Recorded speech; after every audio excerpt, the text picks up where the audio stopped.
Welcome to another episode of the Tulsa is Home podcast. I'm really excited about today's guest. We have Mike Bausch and with Andolini's Worldwide. And so we're going to get into all the things Andolini's and Proximo, which is one of my favorite restaurants for sure, and the different areas and locations that you have going on. I think you have some great stories and maybe more stories on the Andolini side. But no shortage of stories. And so we'll get into all that. First thing, personal, just, tell us a little bit about you, family, how long you've been in Tulsa. Yeah, been here right now 20 years. Before that, grew up in a Marine Corps family on the East Coast and West Coast.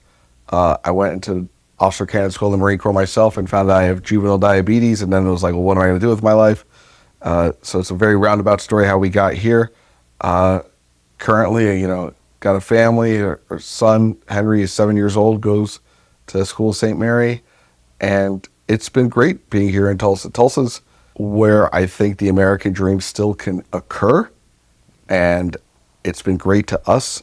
But on the flip side of that, I think there's a lot of things that people don't realize, that we have more restaurants per person here than New York, and it's a very food-focused city, very culture-focused city, ton of places to hear live music. It's like Austin without traffic. That's nice. I'm down for the city. I feel like Tulsa, there's a lot of complaints about Tulsa traffic, but oh my! If someone complains about Tulsa traffic, you're like, I was at a light for 5 minutes. Coming from the Bay Area where I went to college was a bedroom community, but to get to a convenience store was a 13-minute drive. So look at that compared to here where everything's drive-through, easily accessible. Where's your traffic? You're 20 minutes from everything. 20 minutes from everything. Because also it's a very smart system. We have, essentially a four path around the city, and they go everywhere. You have so many lines that, again, going back to like California, there's a lot of times where you'll have one freeway, and then to get to the town, you got to go through a town. It would be like if 169 didn't exist, and to get to Broken Arrow, you had to go from like the Jenks 75. That's most of the world, especially in America. And here we'll have that other, creek or the 169, so that you could just get on anything and drop off anywhere. Yeah, so true. So you said, like with diabetes, how did that impact you just kind of growing up and direction of life? And I didn't know I had type 1. Again, I have type 1 juvenile diabetes, so not like B.B. King diabetes. I have like Mary Tyler Moore diabetes. So I went into the Marine Corps, not like boot camp, like you classic thought. It's officer candidate school. You go in summers while you're in college. And I was like losing weight because diabetes was eroding my fat. That's what happens when you have no insulin. And then as I'm in there, I started to erode my muscle. So other people are like building up muscle. Everyone's kind of losing weight, but I'm like losing a lot of weight and losing, at first, once you run out of fat to lose, you lose muscle. So then I got down to like 133 pounds, and everyone kind of knew something's wrong. But another part of that is you're being judged on your leadership potential. So you're not like, hey, I feel sick. Like, what's wrong with you? You don't say that. So I just kept moving, and I couldn't feel my face. I had neuropathy, but I'm like, I don't know. It's fine. It's just, there's so many things different about that environment, and your head gets so hyper-focused on just move. There's nothing depressing about it to me, because it showed me how far I could push my body, push my mind, that when I got out and was like, oh, I can't go back. What can I do with my life? And people are like, how could you open a restaurant? That sounds hard. I'm like, hard, I know. Hard is something I could deal with. It's figuring the rest out, the marketing, the HR, I think most people say restaurant, have great food. Absolutely. But that's the price of entry. Yeah. Price of entry. It's truly leadership, marketing, and an awareness of people to pull it all together, and systems, massive amount of systems, and being able to not have an ego about it. In the pizza world, I'll go to Pizza Expo every year, and there's a lot of great restaurants, or rather, a lot of great pizza makers who will win at Pizza Expo or make an impeccable pizza, and they'll have an empty restaurant because it's not the defining quality. And I'm certainly not saying that food doesn't matter. It's the number one thing, but all the rest of it is what makes you a success. Yeah, I could see that. Definitely, you guys have nailed the food. I mean, for sure. I can attest to that. Thank you. Thank you. So with systems, did it take a long time to figure that out, or is it trial and error? Did you go to school for any of it? I have a poli-sci degree. It's which, in one way, absolutely prepared me, because you have to understand the human dynamic of people and what their motivation is and things of that nature, and conversationally. But system creation, I probably learned more from seeing other restaurants, and in the, again, that little blip of time I was in the Marine Corps, you see how much you could train people to do stuff. Like, no one walks in there knowing how to disassemble their weapon, but you're like, this is how you do it. And the assumption is like faster and faster and faster. Faster, and that you're going to get yelled at. In our world, it's let me do it. Now you do it. Here's what you did right. Here's what you did wrong. And most when you go to a restaurant, like, why does this suck? Why are they so poorly trained? It's like, typically they were trained with, just follow me, learn what I do, and they'll say, hey, so you do this, this, this. Do you get it? And the person will nod. Yeah. Not trying to feel dumb. And that's why they don't know, and that's why they're screwing up. And knowing how to that's just one system, though.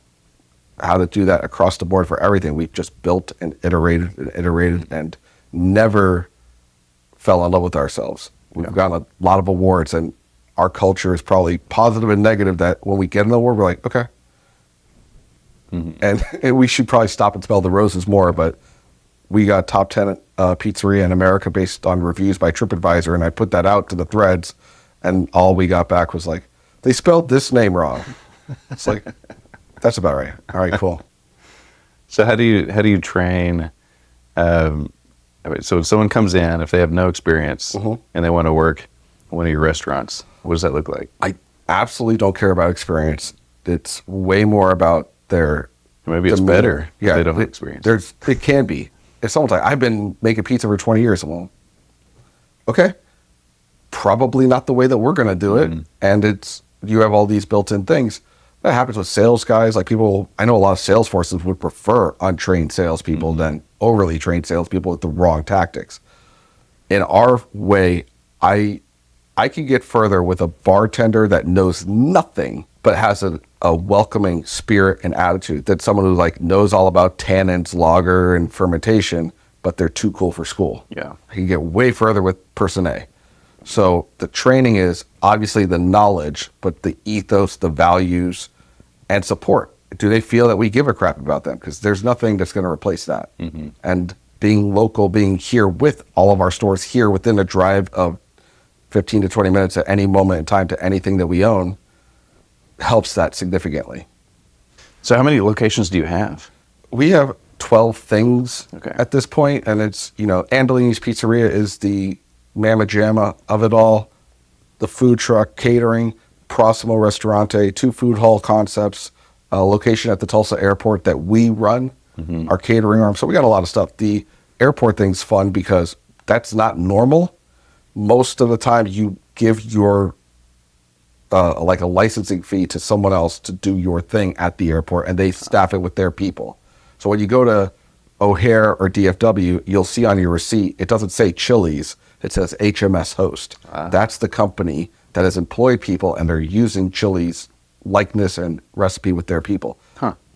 The airport gave a bid away, the bid got it, but they had an extra spot. And then I had a friend who was like, hey, we got this extra thing. Do you want to do something there? It got put out to the public to bid on it. No one did. We did, and we put in there something that sells pizza, but also just what we were selfish. We're like, what do I want at the airport? Yeah. I want a big ass water, king size Snickers, maybe a beanie or some local merch that we can take that I would like feel proud to give to a family friend that I'm visiting. Yeah. And pizza and bagels and coffee and like aggressive coffee. So we put Topeka coffee in there, and it's been a huge success for us. Awesome. Yeah, I love hearing that. When did that come? What year was that? 2019, like a few months before the pandemic. Okay. And so it was like this roller coaster of like, oh, no sales? Okay. Yeah. And then when I started to light off again, it's a percentage-wise our most profitable location. Awesome.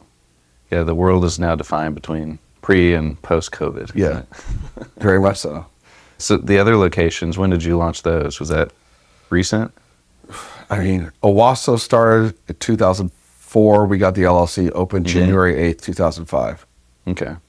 There was 6 years of sucking and learning and getting our ass handed to us, and then opened Cherry Street, which was like, fish in a barrel, in 2011. Okay. So 6 years. Huh. And then it was like, wow, Cherry Street, if you go to 2010, was kind of a ghost town. It was like just Kilkenny's. That was it. Yeah. We opened and Smoke opened around that time, and then I was like, wow, Cherry Street could be this cool thing. And so we increased property value, brought more people to Cherry Street. So at that point, Broken Arrow was trying to fix up Rose District. They advantageously sought us, which was a lot easier, because when we were one store trying to go to Tulsa, we were trying to find a location, and everyone was like, well, Owasso, that's cute. Yeah.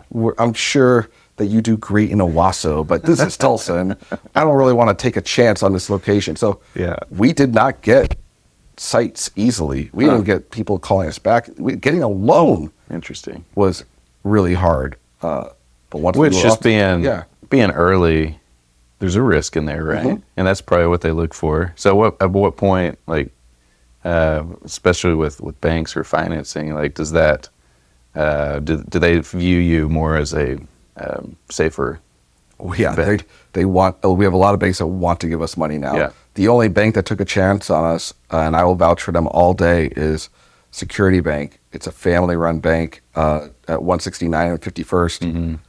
All the other banks that we did business with, they're like, here's all the things you need to do and show us. And we showed it to them, like, you have to have these numbers. Here's these numbers that are profitable. And then most loans go to what's called committee, where they're basically, okay, we got all the information. Do we want to do it? And I'm like, restaurant? Nah. Yeah.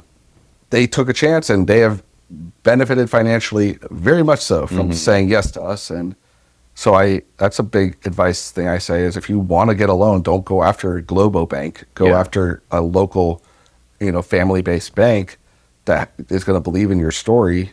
And, with that said, we still had to back the loan with the SBA and the Tulsa Economic Development Corporation. So we backed the heck out of that loan, and then got another store, and then that was successful. It was successful day one because we had Owasso. If you could survive Owasso, it's really hard market. People would say, like, it's really hard. You have to be all things blue collar, because you're really feeding like Sperry and Catoosa and Collinsville Monday through Thursday, and then become a white collar hub for all the people that work Tulsa that are coming home to their bedroom community Friday and Saturday and Sunday. Has that changed or Not become much. more drastic in the last few years? If you look at Owasso, when we opened, it was nothing there either. And then about 40 restaurants opened, of which around 37 closed within 4 years, us being one that survived it. We're talking big names, Fuddruckers up and down, Monterey's up, open and closed. Just open. Everyone was like, all this influx, because we moved to Owasso because Capital One, Verizon, National Rent-A-Car, Alamo Rent-A-Car, Honeywell, all of those companies came into what's technically North Tulsa, but really is Owasso West in 2004. So this 10,000 body influx into the Tulsa, mainly Owasso market, we thought to capitalize on with what no one else really had, which was a classic pizzeria. A pizzeria is a place that's going to have pizza, but also maybe pasta and bread, and be a family-run place, which is something I'm very used to seeing growing up on the East Coast, and my family is all New Yorkers. There was no pizzeria in town, so we wanted to fulfill that. Yeah. And we've just grown it from that and learned a lot more about pizza making in that time. Like, the first pizza we had was definitely the best pizza in Owasso, but we wanted it to be the best pizza in America. And we have done our due diligence and best to make the best product we could possibly create. Has every aspect of the ingredients changed over since it started? From the cheese and the sauce and the bread? Not certain things, and certain things haven't at all. Like, there's certain items on the menu that haven't changed since day one. Truly. Our first menu was this insanely large, like stupidly large menu. We were doing everything we could do instead of all killer, no filler. Yeah. Then we had like 6 sizes, which is incredibly dumb operationally. Now it's 3. We, from a product perspective, we bounce with different flours, and then we have a Shawnee Mills Oklahoma flour, which I stumbled upon. It's not really designed for pizza. And I was like, this works really, really well. It's a very unique taste. It's soft, but durable, chewy, but it's a really unique. Interesting. And I was like, if you put me in Canada tomorrow, I'm going to still buy Shawnee Mills Oklahoma flour. It is that good. And so that was one thing. Our sauce pretty much has always stayed the same. And truth be told, I went and took a professional pizza course 2.5 years in with like the best pizza makers in the world. And after that, I was calling up the store like, hey, change this, change this, change this, change this. And then I got invited, those guys who were having that first time. This is the first time a college level course of pizza had ever been brought to America. This guy named Tony Gimignani, who is on the Tonight Show, he's done all sorts of stuff, written all sorts of books about pizza, was holding it. I became friends with him. He asked me to be on his competitive pizza team, the World Pizza Champions, and we've nurtured that relationship and done all sorts of stuff across the world, competing in Italy, Paris, and all of my World Pizza Champion teammates. I eventually became the president of that team, and we brought them all here when we won the Guinness Award. Last year, we had the world's largest pizza party, and all my pizza friends were here. Oh, that's awesome. And then we made a pizzeria cookbook called The Pursuit of Pizza. If you buy that on Amazon, it was #1 on Amazon in cooking. You'll see that it was all filmed here in Tulsa. Sweet. So you mentioned the Guinness Book of World Records. Yep. So let's get into that. How did that idea first come to you? Did someone say, hey, you should do this? Or we knew we wanted to do a book, so we were going to do a cookbook. And I'm like, well, all the guys are going to be here. Let's do something big with it. And our charity is Make-A-Wish. I'm like, what could we do that could benefit Make-A-Wish? So a few people on the team had done Guinness. I had won a Guinness Award as a part of a separate group's the world's longest pizza. I was like, what else is there? We saw the world's largest pizza party. So I'm like, all right, this can't be that hard. The record was 1,000 people. I can get 1,000 people to eat pizza. Yeah. But to be clear, the Guinness experience is incredibly difficult. They do not mess around. It's not lighthearted. Like, they're not even easy to reach. It's a kind of a nightmare. You got to do a lot of due diligence, a lot of verification. The rules have to be set in stone, and then logistically, you have to be incredibly tight. So that contest to beat that record had failed that year alone in New York City, in Chicago, in LA, with a YouTuber with millions of followers who had Young Gravy performing, backed by YouTube, backed by Pizza Hut, with millions of dollars, and they failed to get 1,000 appropriately by Guinness standards. So what were some of the nuances or the? It had to be every single person in the audience has to be accounted for. You have to have one judge for every 50 people to verify that they eat 2 slices of pizza and fully consume their beverage, because Guinness is fanatical about not having any food waste. Yeah. So there has to be a full, and they have to be verified that they ate it all, and they have to stay in place for 15 whole minutes. They can't leave. If you have 10% fail, it's a complete fail. So what that would mean is if we have 2,000 people and 200 of them don't complete it, like just walked away, or, oh, I'm too full, I can't eat it. The whole thing's, even though you got 1,800, which beats the record, it's a DQ. Interesting.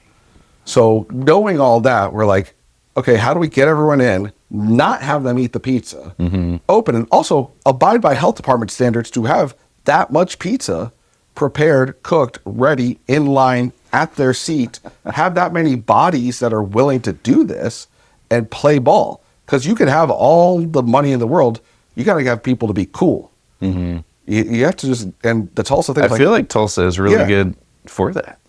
I completely agree. It was like, hey, this is for charity. Yeah. Don't open it. We'll feed you more pizza afterwards, but be cool. And also, it had to be just enough pizza that anyone could eat it. But then we're like, well, there's not a lot of pizza for a pizza party. So we had an actual pizza party after. Yeah. It was like, hey, eat as much as you want. Here's more pizza. But so did kids come to the? I had to say no to kids. Yeah. I was like, bring your kids. We could even give them pizza. We just can't count them as a participant because I can't deal. So I'm like, if your kid's 9, God help you, they better have an appetite. My, at the time, so it's 2023. 5 going on 6-year-old, so 5-year-old son at the time, Henry. I was like, you gotta eat, buddy.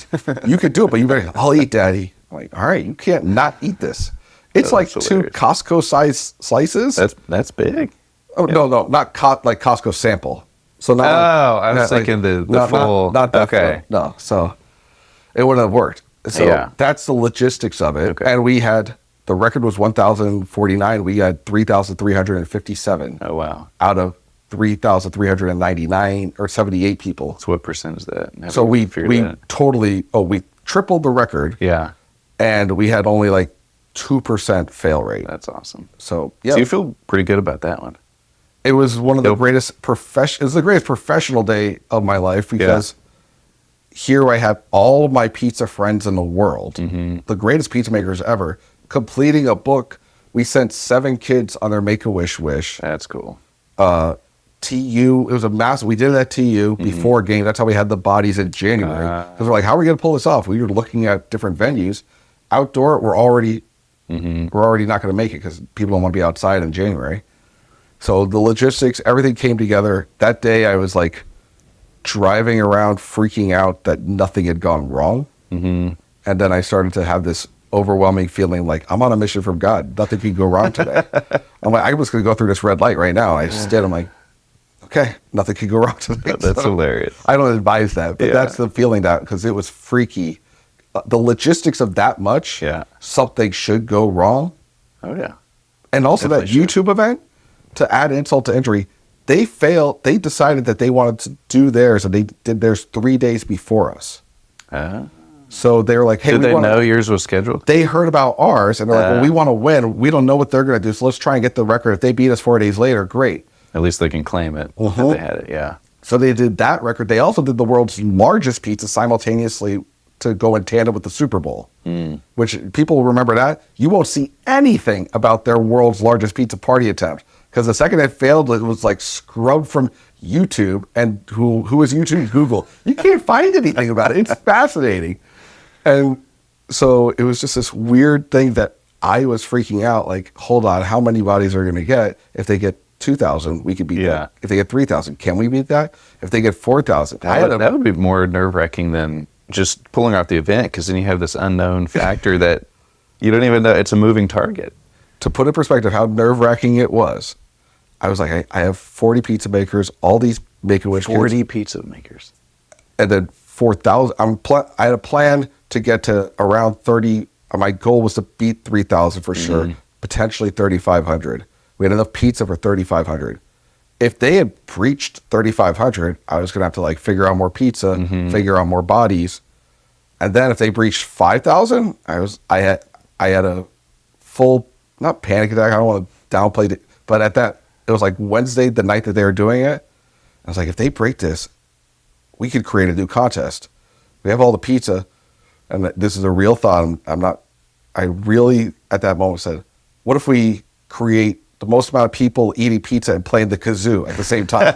No one's ever done that. I can get that. And I was legit like, where can I find 5,000 kazoos? Oh my God. And I was doing the due diligence, and they're like, there's a place in Dallas. Yeah. And I was like, hey, I might need you to drive to Dallas tomorrow morning to pick up 5,000 kazoos. And I couldn't ship that many from like Oriental Trading. Yeah. That like crappy newspaper thing that has bric-a-brac party favors. So my backup plan. Oh my gosh. Failure was not an option. And I think that's a lot of what the restaurant industry is you have to get into this mindset where I'm going to set up for every conceivable thing to go wrong, because failure is not an option. Yeah. I like that. Do you feel like, what were some of those periods of time in the restaurant where you had to it was a pivotal moment of, we're either going to shut it down or we got to persevere through this? The first year had a lot of those, and there was times where I was like getting up at 5 to make dough, to be in the restaurant, to be there till like 11:30. There were certain nights where I'm like, I got to work on changing the POS throughout the night, and it would be 3, and I got to make dough. I was like, I'm just going to sleep here and get 2 hours of sleep on the floor. Like, that's the first year. And there was one time where my dad had come out here to visit, and he lives here, but he was like, well, what do you do after this closes? What do you? I looked at him and I said, let's get that notion. We don't have that in this building. And then he said, okay, I understand. And that was the mindset that it had to be. That and then it's a mix of, it's mostly confident, shy of cocky. Cocky is like, we're going to be successful day one. Confident is like, I believe we could do this. And driving the first day there, we were like, all these other people have figured this out. Yeah, why not you? Why not us? Yeah. So that's, again, not a good base to just have that alone. But if you can add to it some level of acumen and then a lack of ego. Like if it wasn't working, we were like, no, it's going to work. I'm like, no, change it. Yeah. We changed the menu a lot. Learn more. We'll go to California to learn from these other pizza makers. Cut the menu down. That's working. Do more of that. And then another big epiphany we had, we were selling frozen ravioli. We found a really niche frozen ravioli. It was selling very well. It was a spinach and artichoke little medallion frozen ravioli. And people are buying it. Great. We'll sell a bunch of frozen raviolis. Full. Easy peasy, and people love them.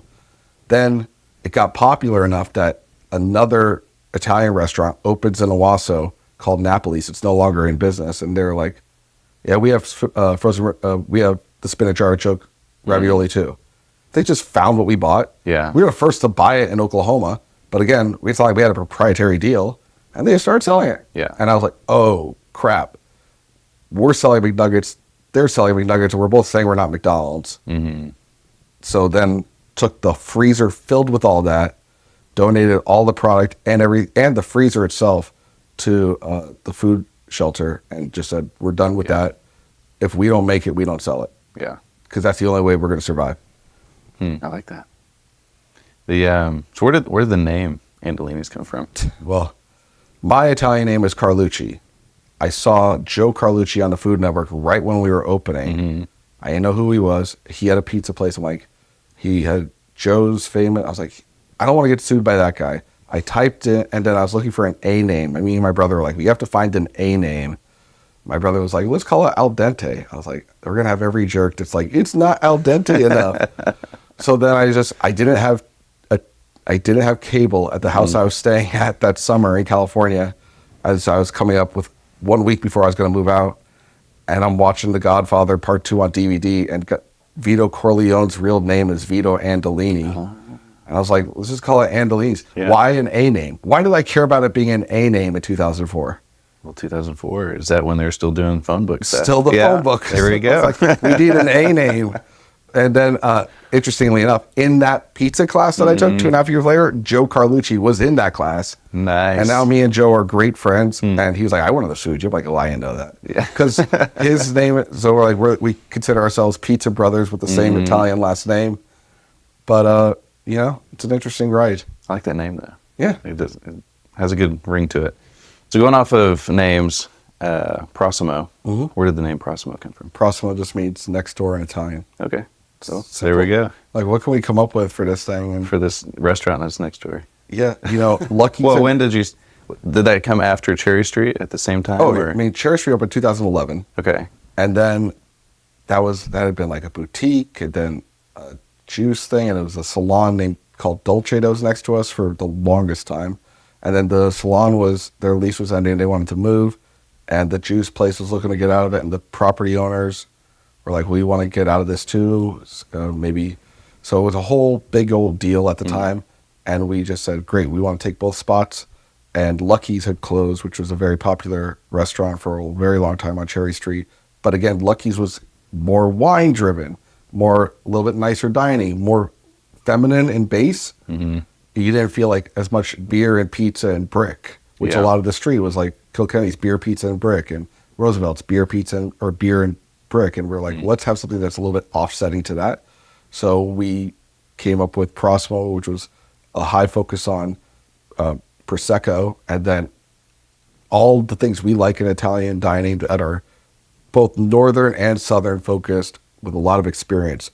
In doing this for 20 years, we always had a food focus, but we've been to Italy many times. And we're like, this is cool. It'd be great if we could have that. And then we had our menu pretty set, but we went to New York to go to 12 Italian restaurants within like 2 days, which there's no breakfast. So it was like lunch at noon and then at 3 o'clock and then at 6 o'clock and then at 9 o'clock, and did that for 2 days hard to see the forks, the chandeliers, the menus, the reservation systems. Did all that, and I'm like, okay, great. We have a very good idea of all the things we could pull, and also our own ingenuity, and then that's what we created. So was that design focused, or were you like trying food out? And we had the food. The food menu was pretty much set. There wasn't too much to be modified from that point. Who comes up with the food menu? That menu was, mostly my brother, and then we have a chef who's in the mix now who takes it up a notch. The design, the name, the feel, the vibe is typically me. Now, all things Andolini's, like the pizza. I'm a certified master pizzaiolo. I could train someone on all things fermentation of dough, and I do that for our staff. So from that side of it, the pizza side, I've always had a very big focus on, and I do a lot in the pizza community. So the culinary side of it, super, super, super matters. But again, once it's set, it's set. It's just execution at that point. So the caveat is when people are like, you make a great steak, you should own a restaurant. Like, you should absolutely just keep making steak at home. Yeah. The one time a week it brings you joy. Because once you do this, you have to systemize to get an 18-year-old to do it your exact way with your exact specifications, dependably all the time, with you potentially not doing it. Yeah. So it's not what I suggest for people when they're like, I don't like watch Law and Order and think I should be a lawyer. But people go to restaurants and think they should be restaurateurs. And I always find that interesting. Well, I heard somewhere someone has said something about, I want to own a restaurant, and the restaurant owners, no, you don't. And if you want to own a restaurant, if you really want to own a restaurant, go, 2-3 times a week and tip really well, and you will own that restaurant. You get all the benefits with none of the headache. And it's just, it's a tough business. From an outsider looking in, I've got no desire to own a restaurant. I just feel like there's just so, it takes a special individual or group of people to do that. Yeah, there's the love of a restaurant is you love the experience you're providing people. You love the game of the systemization and the motivation and all that. And it can, but it's a very slim profit margin.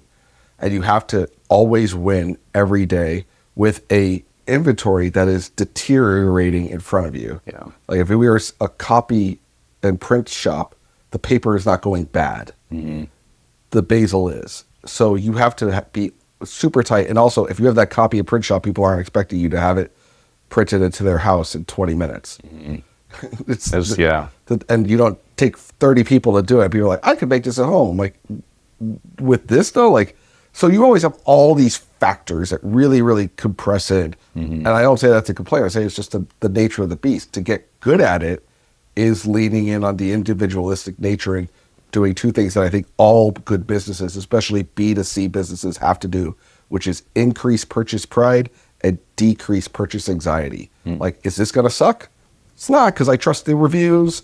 I trust all this social proof. And do I feel good about myself that I came here? The feeling more than the fullness. The feeling is what's going to permeate. And that even comes down to, like, we got really gorgeous pizza boxes. So that when you walk out, you're like, I have this. Yeah. I feel stoked about this. Just like if you were walking out of Rodeo Drive or Saks Fifth Avenue as opposed to Ross. Well, you might feel pride of hey, I got this so cheap. But we want them to feel pride of, like, I have this awesome item. Yeah. That's cool. Yeah. With Proximo, the bone marrow. Oh my gosh, that is so good. Have you ever had bone marrow before that? No. Okay. No, I hadn't. It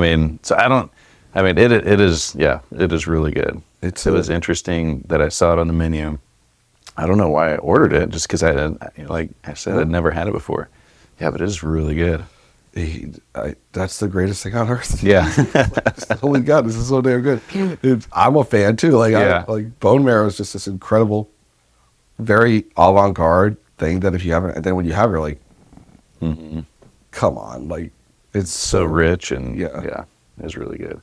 And then the mozzarella, you guys make that there. Is it just for Proximo or is it for Andolini's too? We've been making the mozzarella is a very interesting thing because when we opened Andolini's, me and my brother were like, wouldn't it be so cool if we could do, New York pizzas with fresh mozz? And then we were seeing the price of mozz. I'm like, we can just stretch this, right? So I learned how to stretch before YouTube existed. And then when I went to that pizza school, they're like, so what do you do different? We stretch our mozz. Like, you stretch mozz, which is like a 5-star dining Michelin thing to do. And we were doing it at a pizza place in Owasso, Oklahoma. So we had been doing that since very early on. But we were doing it, and then we were trying to do it to order, but it's like, you can't really at a pizzeria walk out of the kitchen to do that. So it was this dream, like, would it be so cool if we did that? Maybe we'll do it at Cherry Street. We had Cherry Street. It's just so packed. It was impossible to pull it off. And it was just one of the biggest things, like when we opened this fine dining restaurant, we could finally do mozzarella at the table. And it was like, what else can we do at the table? It was like, well, we could make the fettuccine Alfredo in a wheel. And personally, I almost get offended eating at Italian restaurants where it's like, this is pre-made pasta. Yeah. Most Italian restaurants that have that, like now at a pizzeria, cool. But at a fine dining restaurant, I'm like, I expect that you're going to bring me an experience, just like with that frozen ravioli thing. So we were like, here's a hard rule at anything that happens here: only fresh pasta. And so that's one of the hard rules of an experience-driven dining, a robust Prosecco menu. But to that same point of developing, we had a bartender who knew so much about whiskeys and was bringing in this incredible whiskey program that we weren't going to say no.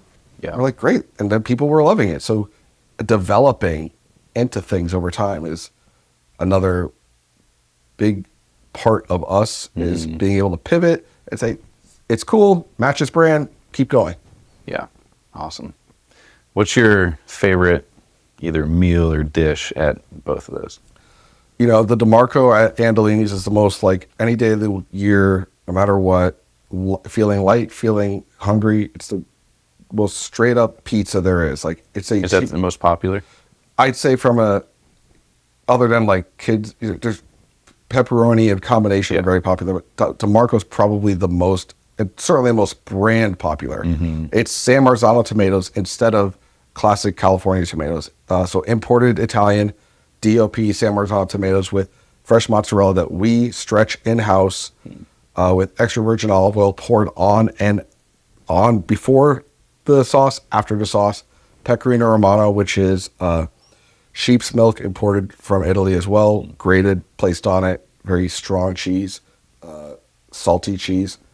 Bake it, pulls it out, more Pecorino Romano, fresh basil like Dom DeMarco, who started DeFara in Brooklyn in the late 60s and only died recently. Very, very popular pizza maker. Bring it to the table and pour more olive oil at the table. So it is super experience driven. And we've learned that when we go super experience driven, super like, oh wow, it does what I said before. Increases purchase price, decreases purchase anxiety from a objective business standpoint, and then it delivers this thing that people want to tell others about. And that's why we leaned into that so much with Prossimo. Prossimo, the fettuccine Alfredo, the spicy peccari all day. I also really enjoyed the meatballs and the polenta. And again, all of it though, there's nothing on the menu that I was like, yeah, it's not for me, but everything on there we absolutely love because it's so much easier to sell it if you're passionate about it. It's so much easier for staff to be a part of it if it's all killer, no filler. It's not just a phrase. Like, it just became significantly easier to try to be the best than it is to fight 200 restaurants being mid. Yeah. No, that makes total sense. I like the phrase. I hadn't heard that phrase before. Which one? All killer, no filler? Yeah. Is that a restaurant thing? I said it one. I think I got the name from a rock song. Oh, okay. Yeah, I think a rock band Sum 41 named their album All Killer No Filler because they only had like 7 songs on it. And I was like, that's what we're going for with this menu. That's awesome. Yeah, that's I really like that. And then, keeping with the Tulsa is Home theme, you touched on it a little bit at the beginning, what you like about Tulsa and just kind of geographically, but why is somebody who doesn't know anything about Tulsa, why is Tulsa home to you, and what are some of the great things about it? There's so many, and I'm not from here, and I think I aspire to be Tulsa's proudest adopted son because I am not at all from here in any way, sense of the word. Just like, who's probably more beloved as the adopted son of Tulsa is Danny Boy O'Connor. Like, both of him and I were like, can you believe this? There's so many things. Here's the most basic thing. When I moved here, I went to Taco Bell. I was getting in really late. I went to Taco Bell. It was like 1 a.m. and I ordered a taco at Taco Bell at 1 a.m. and I got a taco and nothing else happened.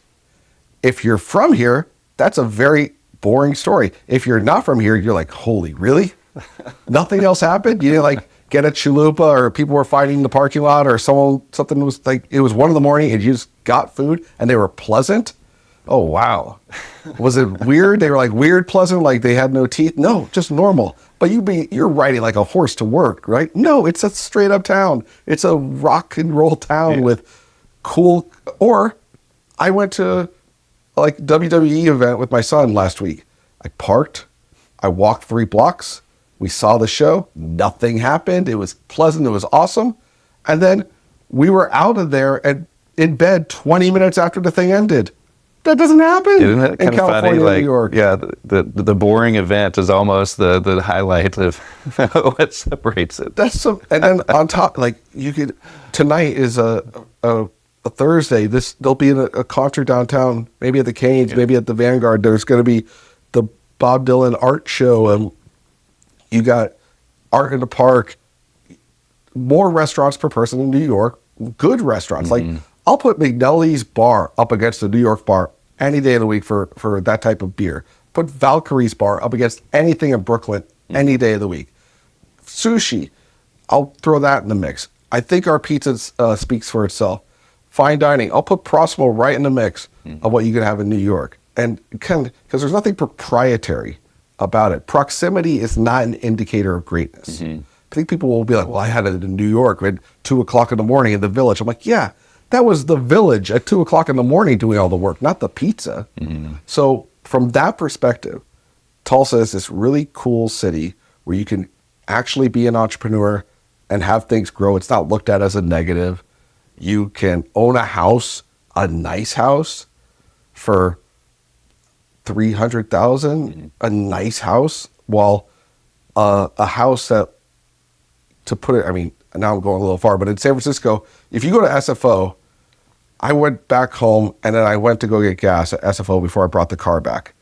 I'm in an area where everything is like Boys in the Hood with the bars on the windows, and it's just a surly environment. And I'm like, let's look that up on Zillow. While the plane is flying over it, bars on the windows, grass growing out, drug deal over there. I'm like, what's that price? 1.2 mil. Oh my gosh.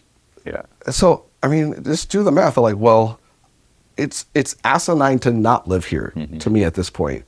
There's other cities like, Kansas City and Austin and other ones, but I think there's an underdog vibe here. I think people are genuinely more earnestly cool. I think even politically, it's a pretty even keel city. Like there's not a lot of crazy here. Yeah. It's just what you think. Like, can't people just be normal? That happens This is normal. here. Yeah. It's just chill, normal stuff happens here. And that's why I like it a lot. Awesome. So how do people connect with you? Do you, like social media, website, just come to the restaurant? If you are looking to enjoy, whether it's Andolini's, Proximo, Metropolis, Cheesesteaks, Zaza's, any of our stuff, go to andolinisworldwide.com or order direct at andopizza.com. If you find me to be interesting in any way, shape, or form, I am active in the pizza community and just the restaurant ownership community on Instagram at Mikey Bausch. Awesome. And that's a wrap. So appreciate you watching, and go visit any of the restaurants and have some bone marrow at Proximo. Proximo. That's amazing. So, all right, I appreciate it. Thank you so much.